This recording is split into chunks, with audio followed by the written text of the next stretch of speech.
Stimulus Act accomplished what it set out to. Not if you ask House Speaker John Boehner. He says it's been a failure.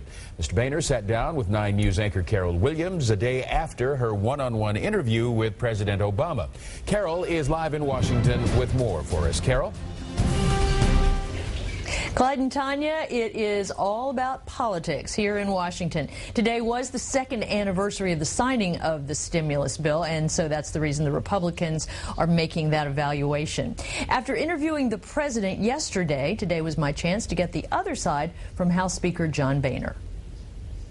D.C., a city where history is happening now. But come on, we're broke. A day after my one-on-one interview with President Obama, we came to the Capitol to see the Speaker of the House in action. Many would call him the 2nd most powerful man in Washington.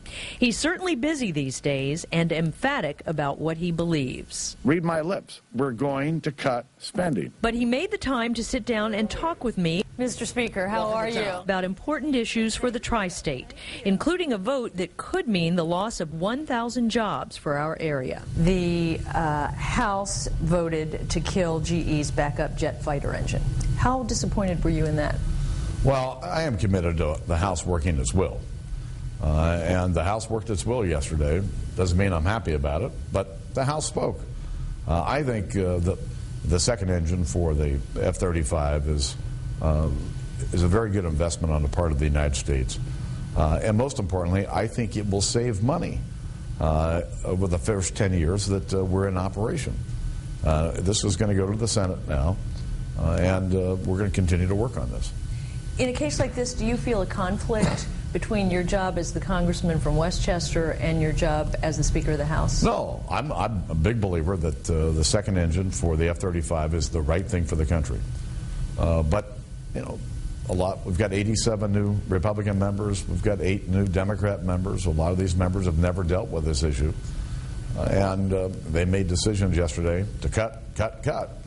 This was one of the cuts. But like I said, I wasn't real happy about it.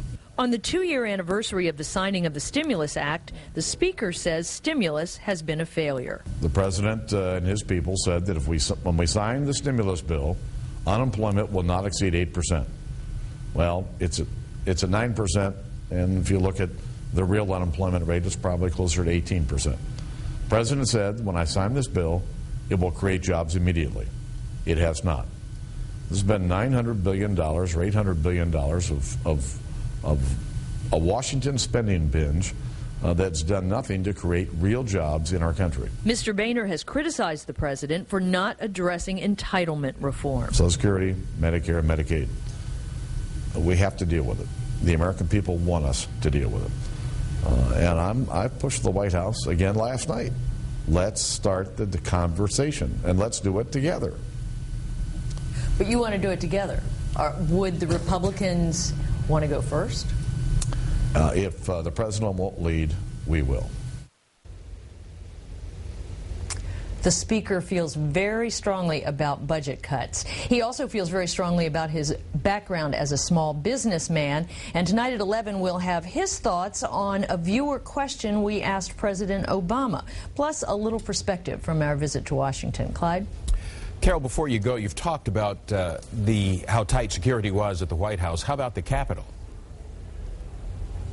You know, I really have been struck by how tight security is at the Capitol and the White House. You just have to be escorted everywhere. At the Capitol, there are Capitol Police everywhere you look. And today we were shooting video outside the Capitol, and an officer came up to warn us that there was a motorcade coming through, and then he saw a backpack lying on the ground. And when he found out that was not ours and he didn't know whose it was, he cleared the area and diverted the motorcade right away. Not taking any chances, Clyde. No, that's a very serious approach to security.